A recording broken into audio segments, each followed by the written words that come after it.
Haleluya. Shalom, selamat sore hari ini. Kebenaran firman Tuhan datang kepada kita. Menjelang beberapa jam lagi kita akan masuk di bulan September tahun 2020. Saya percaya bahwa kita ada karena anugerah Tuhan, kita ada karena kasih setia Tuhan. Dari tempat ini, Jakarta Selatan, wilayah Cilandak, dari atas gedung, dari atas lantai 8 gedung daripada GBI Bukit Sion, ya, saya berada di lantai yang ke-8. Dan firman Tuhan pada kesempatan sore hari ini kita akan belajar untuk menjadi pedoman buat hidup kita masuk di bulan September 2020. Dan akan September, Oktober, November, Desember, biasanya sampai ke September itu sangat cepat sekali. Kita akan masuk di bulan menuju ke bulan Natal, bahkan di tahun baru. Nah, di dalam kesempatan ini firman Tuhan datang pada saudara saya. Kita akan melihat di dalam Habakuk pasal yang ketiga.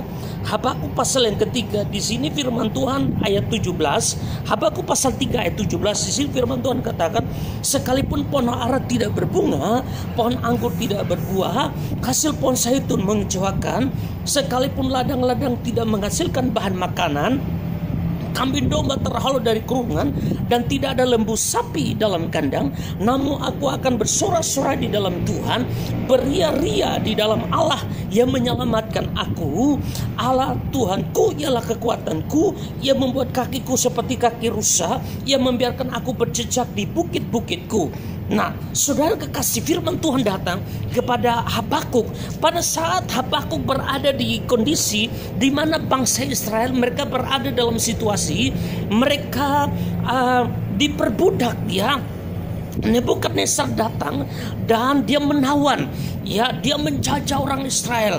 Dan dalam sejarah Alkitab kurang lebih hampir 10.000 prajurit-prajurit terbaik, orang-orang yang tangkas, orang-orang yang kuat, orang-orang cerdas, 10.000 orang dibawa ke Babel.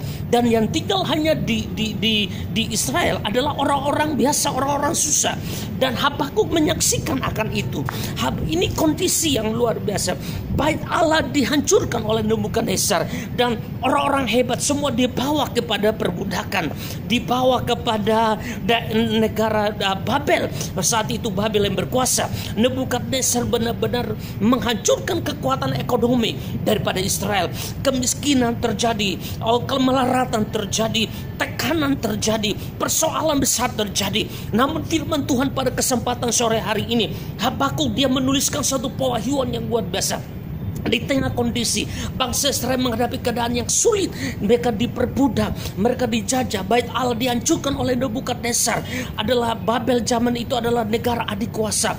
Orang-orang pilihan terbaik Israel semua ditawan, dibawa ke Babel, dan tinggal orang miskin, orang susah, orang melarat, hidup dalam tekanan, hidup dalam kemiskinan, hidup dalam keadaan yang sangat-sangat memprihatinkan. Namun di tengah-tengah kondisi itu, Habakuk melihat bahwa sekalipun pohon ara tidak berbunga, pohon anggur tidak berbuah, hasil pohon zaitun mengecewakan, sekalipun ladang-ladang tidak menghasilkan bahan makanan, kambing domba terhalau dari kurungan, dan tidak ada lembu sapi dalam kandang, namun aku akan bersorak-sorai di dalam Tuhan, beria-ria di dalam Allah Ia menyelamatkan aku.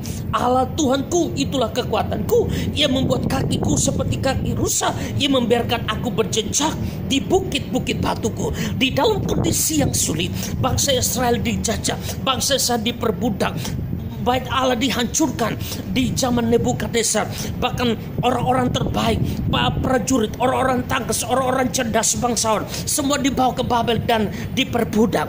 Namun kita melihat Habakuk melihat dengan cara yang berbeda. Di dalam situasi yang sulit, kemiskinan, kemelaratan menerpa bangsa Israel, rumah ibadah mereka dihancurkan, bahkan keadaan kemelaratan melanda mereka.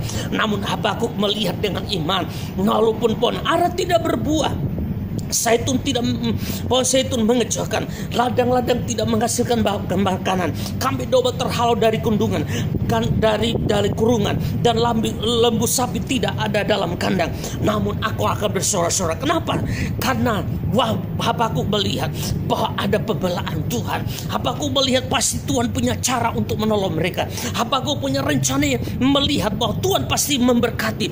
Habakuk melihat bahwa Tuhan pasti menolong mereka. Habakuk sedikit pun tidak ragu akan janji Tuhan. Habakuk sedikit pun tidak ragu. Sehingga kita melihat beberapa tahun setelah diperbudak, kita melihat Habakuk di dalam iman. Habakuk melihat Tuhan itu adalah pemelihara. Rasul Paulus katakan, orang benar akan hidup oleh iman. Di dalam kondisi seperti itu, Habakuk sebagai hamba Allah, Habakuk katakan bahwa walaupun keadaannya memprihatinkan, tidak ada pohon ara tidak berbunga, pohon anggur tidak berbuah, pohon zaitun mengecewakan, lembu sapi tidak ada dalam kandang, bahkan terhalau dari kurungan, bicara tentang kemelaratan. Namun Habakuk melihat, aku akan bersorak-sorai. Kenapa?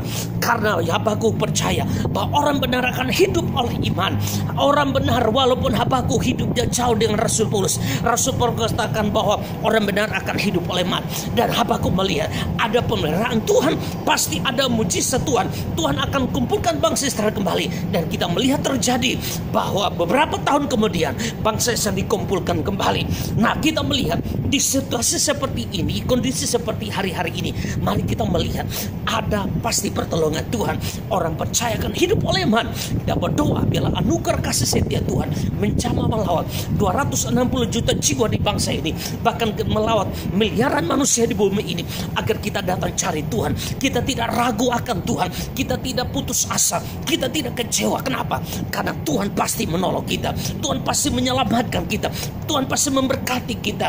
Karena firman Tuhan katakan, pada gurun Tuhan bisa ubah menjadi kebun buah-buahan. Apatah lagi orang percaya, burung yang tidak pernah menabur dan tidak menanam, tidak mempunyai lumbung, namun dipelihara oleh Bapa di surga. Oleh sebab itu, sebagai anak-anak Tuhan, mari kita bersemangat, kita tetap percaya walaupun keadaannya sulit hari-hari ini, tetapi Tuhan pelihara orang percaya. Shalom, Tuhan Yesus berkati. Selamat, beberapa jam lagi masuk bulan September 2020. Kita percaya Tuhan bekerja dengan luar biasa. Di dalam nama Tuhan Yesus Kristus, biarlah anugerah Tuhan, kasih setia Tuhan melanda Jakarta, Cilandak, Jakarta Selatan, Fatmawati, melanda bangsa-bangsa, bahkan melanda Indonesia. Di dalam nama Yesus Kristus Tuhan, melalui video ini, seperti Roh Kudus bekerja dan berkarya dengan dasar. Shalom, Tuhan Yesus berkati. Amin.